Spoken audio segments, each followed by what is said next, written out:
to define material properties. So first go to 1D consolidation and then go to ground material property. So as you can see, I made a few adjustments to your model, or excuse me, to your material properties. I made a top clay layer and a bottom clay layer, and I'll get to those in a minute. But first, another thing I want to point out is that I understand that these two correspond to the two embankment layers here. So instead of a more cool-on material property, what you want to do is you want to change it to an embankment type. So just click on the drop-down menu and then just select embankment. So this model type is specifically for embankments that are being used for consolidation projects. As you can see, you only need four material parameters or general parameters. So once that's there, and what I'll do is I'll name this just embankment 1, just for ease of reference. And then just click modify. And as you can see, when you click modify, this shows up in blue, which means the command went through OK. And I'll do the same with this. So the reason I'm changing the model type from more cool-on to embankment is because the analysis will run faster if there's less parameters to take into account. And also the embankment model type is more specific or more sort of suited towards 1D consolidation because it takes the more cool-on model, which is used for finite element analysis, and it just takes out everything that you don't need for your 1D consolidation. So all you're left with are your unit weights, your cohesion, and your friction angle. So that's all you really need as far as material properties for your 1D consolidation, or excuse me, your 1D consolidation analysis. So I'll just name this embankment 2, simplify it, and I'll click modify. Okay, so now these two are set, and they correspond to these two, I believe. Actually, okay, so it seems this is embankment 1, so let's assign this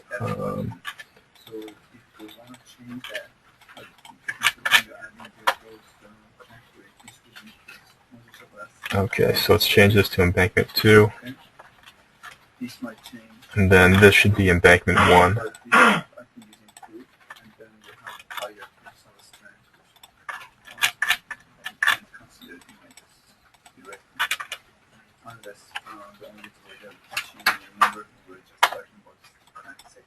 Okay.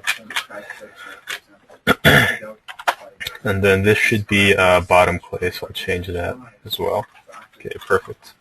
So now let's go back to our material properties, and we'll review over the clay material properties. So as you can see, I have two material clays, top clay and bottom clay, so I sort of simplified your model.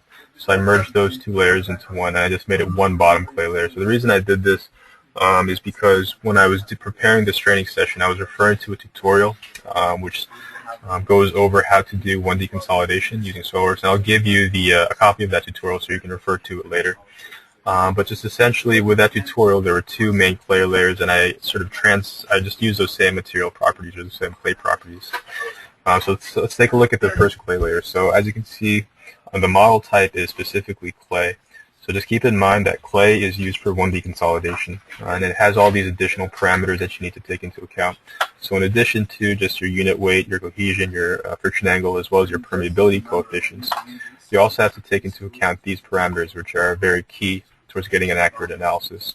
So you have your SPTN value, very straightforward, but then you have your compression index, your expansion index, pre-consolidation pressure, so there's nothing there for pre-consolidation pressure. But you also have various ratios which specifically apply to 1D consolidation, or excuse me, towards just consolidation in general. So if you have any questions about what exactly these parameters represent, what you can do is you can just pull up the online manual, and then the manual will tell you just sort of the meaning behind each of these parameters. And you can access that manual, like just by pressing F1 on your keyboard when you're in this menu. So what I'll do is I'll press F1 now, and I'll go to the ground material property. So as you can see, here I'm under my clay model type, and what the manual does is it tells me what each of these material properties represents. So under initial parameters, okay, you click on clay, then as you can see, here's what your parameters are, very straightforward. But as far as your various consolidation parameters, you have your compression index, your void ratio, compressibility, and then here under compression index, it gives like sort of a more detailed explanation of what it is. So the slope of the normal consolidation line and a plot, and the log of vertical effective stress versus void ratio. Same with the expansion index, the average slope of the unloading/reloading curves, pre-consolidation load, over-consolidation ratio, etc. So I won't go through each of these individually, but just keep in mind that the analysis manual is very useful whenever you come across a parameter that maybe you don't understand. Now, as far as I know, these parameters, they can be calculated through lab tests, but more often, or usually what's the case is, these parameters will be available for various soil and clay types, and it's just a matter of sort of accessing them, whether through databases that are available or maybe previous projects in which these parameters were needed. So yeah, just keep in mind that all of these parameters need to be accounted for to some degree. Some of them won't apply to your project, so you can just enter 0, but as far as SPTN values and various sort of compression indexes for the compression index and the expansion index, those are parameters that you would need. So just keep that in mind. So I'll close the analysis manual for now, and then just keep in mind that all of these parameters were taken from a sample project in the tutorial, and as I said, I'll send you a copy of that to refer to later. And then also a period for secondary and primary. So what primary consolidation is, it's sort of that first time period that you're analyzing for consolidation. So for this one, the default one that I used was 2.4 years. But then for secondary consolidation, so for a more extended period of time, you can sort of specify how long you want the program to analyze that for. So for a longer period of time, say maybe you're thinking long term, you can put 20 years or maybe even longer than that if that's something that you need to take into account. But just keep in mind that there's primary consolidation, which is sort of that first time period, the shorter time period, and then there's secondary consolidation, which is for sort of long-term planning. Then the strength increase ratio, which is just basically how your clay increases in strength over time. And then these two are key as well. So I'll open up these logarithmic graphs here. So if you open this one here under E log P, as you can see, I have a value for my top clay as well as my bottom clay, and they're both constants, and the scale is kilonewtons per square meter. So just keep in mind that you need to get sort of accurate parameters for these as well. So typically what happens is each clay layer has its own value for this. So you need to possibly look it up. And then also if you have a variable value, what you can do is you can create a chart here. So for example, you can model how it changes with respect to E here. So I won't go into too much detail about this either, but just it's another important thing to keep into mind. And if you want more detail on this, just press F1 on the analysis manual, and then let me and this would be a good exercise to sort of show you how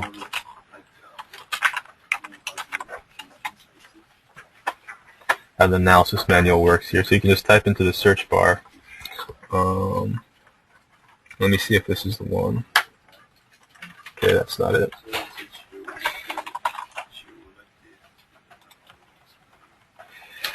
Okay, so let me just double check the E log P curve. That's what's happening in the real life.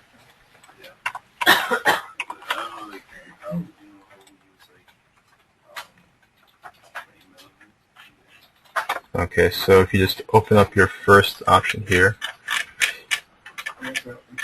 if you go to E log P curve, so here's the definitions here.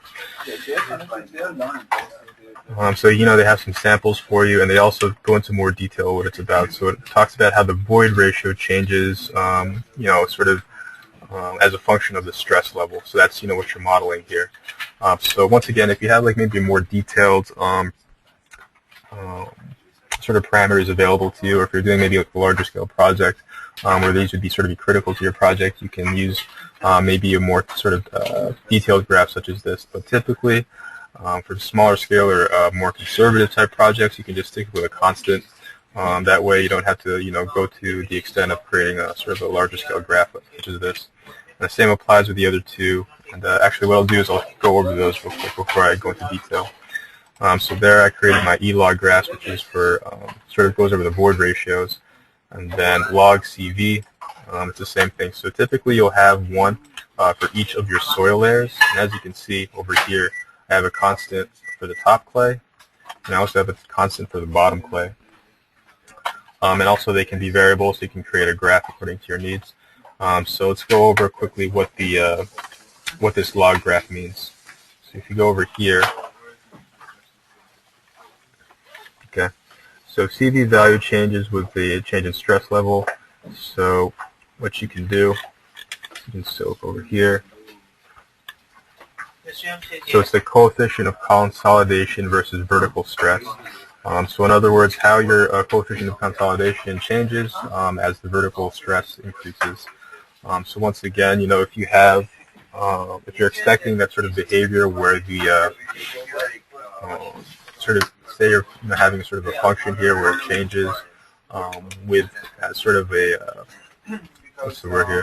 As sort of as a function of the coefficient of, or excuse me, as a coefficient of the vertical stress, you would model it here. But once again, for smaller scale or more conservative projects, you can just stick with a constant value, which is what I've done here. And then what you're telling the program is that no matter how the vertical stress changes, the coefficient of consolidation will stay the same. So once again, you use the variable option for sort of more detailed types of analyses, or maybe larger scale projects where you'd expect that kind of behavior, or that kind of behavior would be critical. Okay. So just keep that in mind. I have all of these sort of values available. So it's just a matter of getting them for each clay layer. So just keep in mind that for the embankment, for the top layers, since they won't be consolidating, I mean, they will have a certain amount of displacement, but it will be dependent on how these two layers sort of displace or settle over time. You don't need any type of sort of those parameters for these layers. Whereas with any type of clay layer, especially since it'll be consolidating, you would need to have these types of parameters. So once again, when you're doing these types of projects in your own time, just make sure to pay close attention to these parameters to understand what each one means, and to get accurate ones for each of your clay layers. And also, this clay layer or this layer here won't be used because I, sort of consolidated these two. In any case, after you have your material properties assigned, your next step would be to assign certain areas or locations where you'd want to analyze the settlement. So in most cases, you'd want maybe several, evenly spaced sort of areas where you'd want to analyze the depth of settlement for each of these embankments. So in order to do that, just go to 1D consolidation and then select settlement calculation position. So if you click on this tab, this input menu will come up and it'll ask you for a start position in the X direction. So let's say I want to, model several calculation positions just along the length of this embankment here. So my start position would be, this point over here. So I'll just put my cursor, over this point. Just pay close attention to how the X value changes. So the X value there is roughly 16 meters. So I'll type in 16 for the start position. So that's where the first position will be located. Now the next thing I would want to do is I'd want to calculate sort of the entire length of this portion of the embankment, or this first embankment. So I'd put my cursor over this point over here, and it's about 45. So roughly there's about 30 meters here, okay? And I want, let's say, I don't know, 6 positions. So 30 divided by 6 is 5. So I'd have 5 positions, and with 6 meters between them. Okay, so I'll just create the positions, and as you can see, they've been created. And actually, it seems that I'm missing one over here. So what I'll do is I'll try this again. So 16, make it 5, and let's. Okay, this should do it. Actually, what I can do is, if you have a position already created, you can create another position over it. So let's say I want to add another sort of point over here, right? So what I do is I just type in 45 for the start position, leave the increment 0, and then leave the number of positions at 1. So as you can see, the sort of charts where all of your positions are. So there's my next position. So later on, when I do the analysis, the program will calculate the settlement for each of these positions. So the reason, that I'm creating all these different settlement positions is, just to show you how to, model those positions. And then also, if you have, various types of loading, say, for example, if you had asymmetric loading, maybe you had loading on this side but no loading on here, obviously the settlement would be different. So you'd want to calculate the settlement on sort of this area here and this area here just to see how they differ. So typically, you'd create different settlement positions to account for differences in loading or, asymmetric geometry. So in other words, any type of those variables will create sort of differences in displacement along the length of your embankment. Okay, so now my next step would be to create some settlement positions over this embankment as well. So in order to do that, I would just select those positions. So my start position, let's say over here at like 47. So that'll be my first start position. And then my last position, let's say I want it, over here at the end. So it's about 65. So 47, let's see. So 65 minus 47 is roughly 18 meters. So what I'll do is I'll do it every 3 meters, and I'll have 6 increments. So that should total about 18. Okay, so there's my various settlement positions. So once I have these settlement positions selected, just click OK. And now the program will be able to recognize those positions later on when you do your analysis. So now my next step would be to model my loading. So just keep in mind that because this is a 1D consolidation analysis, the loading that you created for your finite element model won't translate or won't work for this model. So you'd have to create a separate one. So to do your loading for the 1D consolidation, just go here, and then just go to line load. Okay. So and then if you want to create a distributed load, if you want to make a point load, you just select a point type, and then you'd select LX. So LX is just the distance away from the curve. So for example, if I have this curve selected, this will be my origin, and say I wanted the load right here, sort of maybe in the middle. I'd make it, well, first let's take a look at how long this is. So this is about, like 9 meters long. So let's say I want it about in the middle, so about 4.5 meters. And let's say I wanted the value to be like -20 or -100 kilonewtons. So as you can see, it'll be applied right to the center over here. But let's say, for example, I want a distributed load. So to change that, and if you're wondering why is just sort of the, I believe it's a position out of the plane, let's double check. So let's press F1 under line load. As you can see, it says right here Y, so loading distance in the out of plane direction. So for example, if you have a load that's maybe going into or out of, it's sort of going, say for example, it's going into the screen or further down, you can calculate that, or you can apply that using this option here. But anyway, if you want to create a distributed load, just go to uniform line load, and let's name this pressure load.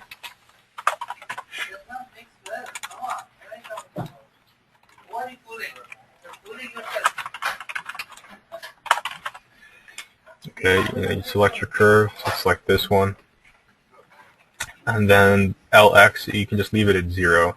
So if you're to put it at 4.5, what you'd be telling the program is that the distributed load would start over here and continue on till the end. But if you leave it at 0, you're telling the program that it starts at the origin, or over here, and it goes across the entire length of the line. So we'll leave it at 0 for now.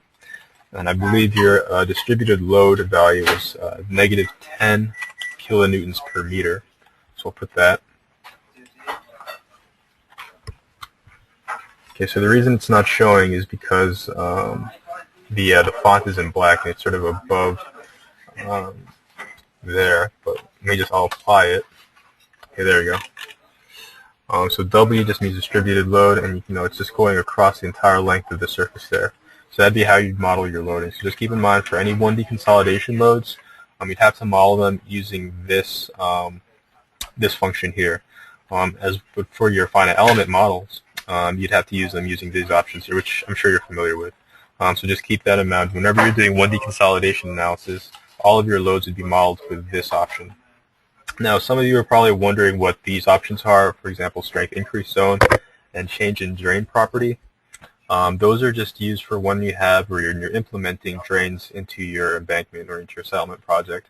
So for example, if I were to model maybe a series of drains growing along this area here, you could model those drains just using this option here. Actually, let me go back over here. You'd have to first model your drain types, and I'm not going to model any drains in this project because you didn't really specify them, but just for future reference, if you were to have any sort of drains, or if you were to account for drainage in your settlement analyses, you'd use this option to define your different types of drains. So here, are the drains that are available to you. You also have, I believe, 2 different shapes of drains. And you just enter your parameters over here. And keep in mind that you can create as many drains as you'd like, and you can sort of compare and contrast maybe which drains would work best for your project. In the tutorial that I'll send you, it's actually a sample project with different types of drain types, and it'll model maybe 2 or 3 different types of drains in different locations, and it'll show how the settlement varies with each drainage type. But yeah, that's just for future reference. So as far as these other options here, drain property, strength increase zone, change in drain property, those are just used to tell the program where certain drains are located. And then if those drain properties changes, you can obviously use this option. And then as far as strength increase zone, what you can do is you can select what sort of areas are sort of, so for example, when clay consolidates, it strengthens over time. So if you want to model how that clay strengthens, you'd want to specify certain increase zones. So what I'll do is I'll select these 2 layers here because they're both clay, and as they consolidate, they'll strengthen, they'll become more resistant towards pressure. So let's select these. Okay, so now the program recognizes that these 2 clay layers will increase in strength over time. Okay, so now that I have all of this modeled, I should be able to begin with my analysis cases. So go to Analysis, and then go to Analysis Case. Okay. So as you can see, you have your FEM and your construction stage analysis, but I'll delete these for now since we won't be running them, and I'll add a new one. I'll just name this 1D consolidation, and then I'll just go over. So it's very important here to change the analysis method to match the type of analysis you're running. So take down the drop-down menu and select 1D consolidation analysis. Make sure that's there, and then just use all of the layer sets, and we'll use the self-weight, and I'll move this over so you can get a better view, the self-weight and then the pressure load. So transito, I think that applies to your the distributed load that you make for your finite element model, but that won't be in use because it can't apply to this particular analysis. And as far as boundary sets, I don't think you really need to apply any of those. But actually, let me double check. So I'll click OK for now, click Close. And then as you can see, this load can't be modeled anymore because it's specifically for finite element models, and since there isn't any meshing, this load's sort of void for now. As far as boundaries, okay, so boundary set, that's part of the strength increase zone. So what I'll need to do is I'll need to go back, go to Modify, and then just move that into the boundaries being used. So just drag and drop that. Okay. And now, before you click OK, just make sure to click on Analysis Control Data just to specify to make sure that everything is, according to your needs. So what I'll do is I'll change the maximum calculation of days to about 2,000. So I'll add 3 more years, roughly, to the length of the analysis. Total load method, I'll select that. And if you're wondering what these mean, actually, let's go to the manual.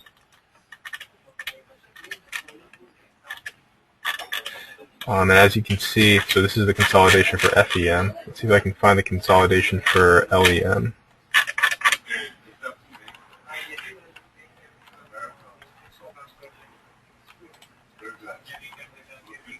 go to search, and then it will be 1D consolidation analysis control.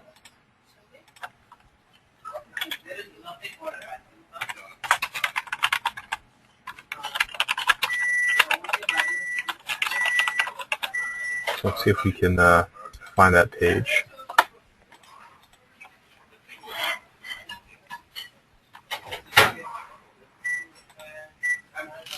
Okay, here we go. So, calculation days, that just shows how far you want to extend your analysis. So the sort of absolute limit of your analysis will go to the preset value is 1,000 days, which is roughly 3 years. But for this analysis, I moved it up to about, I think, 6 years by adding an extra 1,000 days. And then also calculation methods, so on and so forth. So this just sort of shows the differences. So the total load method, as the manual specifies, it's a time settlement calculation based on the accumulated load of each construction stage. And then the individual load method just shows a time settlement calculation based on the net load or the total load of each construction stage, and the settlement curve is accumulated. So those are sort of various differences here. So all of this just goes over what exactly you're specifying when you're going over your analysis control data.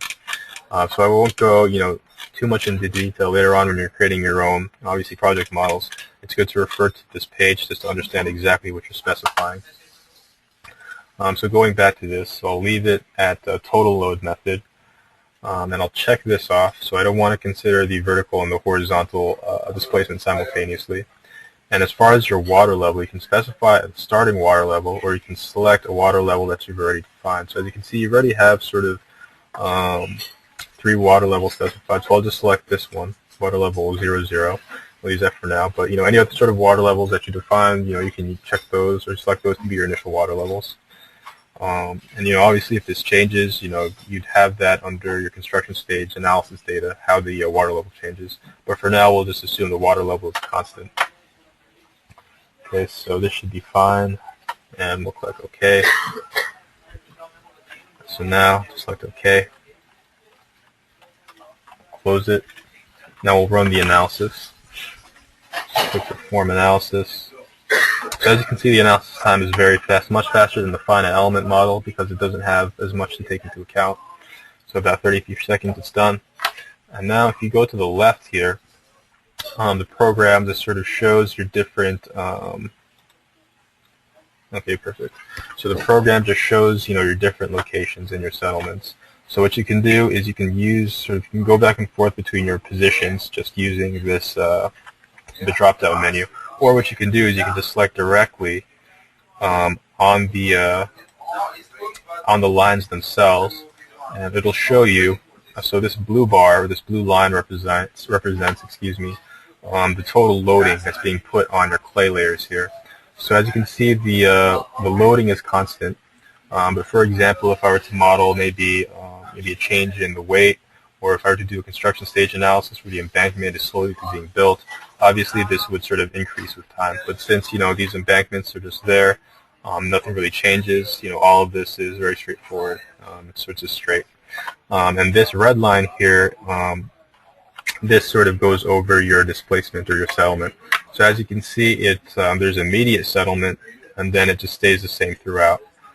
So even though this is a clay layer, because the load isn't sufficient enough to get it to consolidate or settle past its immediate settlement, the line is straight. For example, if I were to do an increasing load, or if the load was large enough to cause the clay to consolidate very slowly over a long period of time, this would be sort of a slight curve going down, like so. So, as I was saying, you can go back and forth between your positions by selecting the lines themselves. And as you can see, because the embankment is lower on this portion, the total load is lower. But if I go over here, the load is much higher, so it's almost double because the embankment height is double as well. And also, it'll tell you how the ground consolidates or settles. So if I want to maybe get numerical values or my spreadsheet, I can just go to the table here, and it'll tell me my immediate settlement. So right away, just within sort of maybe a couple of days, how much total settlement I have. So as you can see, the primary consolidation or the immediate consolidation is about 0.2 meters. and then over time it'll consolidate by another 0.02 meters. So that's telling you that and what happens is that's curve. It seems to be okay. Yeah, it seems to be very straightforward. So as you can see, the consolidation at the beginning is 0.02, and then the consolidation at the end seems to be 0.0214. Oh, excuse me. So it seems like that's the same. Then if you go here, you can double check. So yeah, the total settlement is stays the same. So it's very linear, very straight. And these are all your values here. So that's how you would get sort of your settlement or your displacement over several locations. So that's essentially, once again, you can get your curves. Just double checking to see if there's any changes, but it appears that all the settlement in your in this particular project is sort of immediate. So after immediate settlement, what the program is telling you is that there won't be any other settlement afterwards. So even maybe a couple of years after the after immediate settlement, if none of these conditions changes, then the settlement or the displacement will be the same. But let's say, for example, and I have a tutorial here, which I'll give you a copy of. Let's say, for example, you have, and these are just screenshots for the completed project. Let's say you have a project with maybe some consolidation which isn't maybe so linear. So as you can see, for this particular project, there is a certain amount of consolidation. So here it'll give you your primary consolidation or your immediate settlement, and then over a period of time, so this was also 2,000 days, so maybe 6 years later, the total settlement will maybe be doubled, so about by 1.48. So once I send you the tutorial, I'll send you a copy of the completed model file as well. So maybe you can compare and contrast it with your current project. So just keep in mind that one of the main advantages of the 1D consolidation method is that you can analyze how your embankment or how your project site settles over a much longer period of time. So in addition to the immediate settlement, you'll also have a secondary settlement, which shows maybe over a number of years or months the additional settlement that will take place. And that's just the reason I think this one has more secondary consolidation is because I think maybe there's a certain amount of loading on the embankment. I can't really remember, but just go back and double check, and I'm sure you'll be able to see how the way this project was modeled sort of allowed for a curve or a secondary settlement such as this. Okay. So that's essentially, how you do the 1D consolidation with SoilWorks. It's very straightforward. The main sort of part that's maybe the most rigorous would actually be just doing the ground material properties for your clay layers. So as you can see, all these parameters really need to be accounted for in order to get an accurate analysis. So just make sure that you come ready, that you understand what all these parameters mean, and that you come ready to input that data before you create your model. So that's sort of the main, this is sort of the key point here as far as consolidation analysis. Everything else is, very straightforward and very easy. And as far as, modeling drainage types, that's all included, or is the detailed steps of that are included in this tutorial. You can review that on your own, but if you have questions about it, feel free to contact me. So that about wraps it up for this session. Once again, the focus for this session was just using the 1D consolidation method. I know Edgar, he said that he would be giving you guys the demonstration of how to use the dynamic module, so you can look forward to that. But are there any sort of questions that you have for me at this point?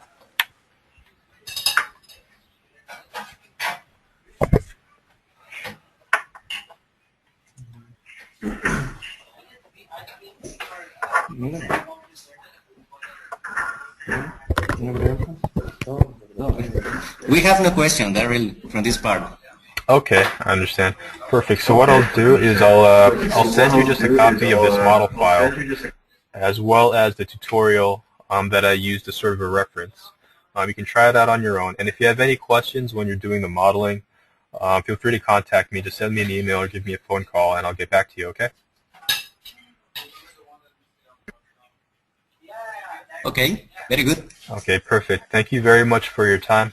I hope you have a good day, and we'll be in touch, all right? Okay, right. Okay, Thank goodbye. you. All right, thank you. Bye-bye. Thank you. Bye-bye.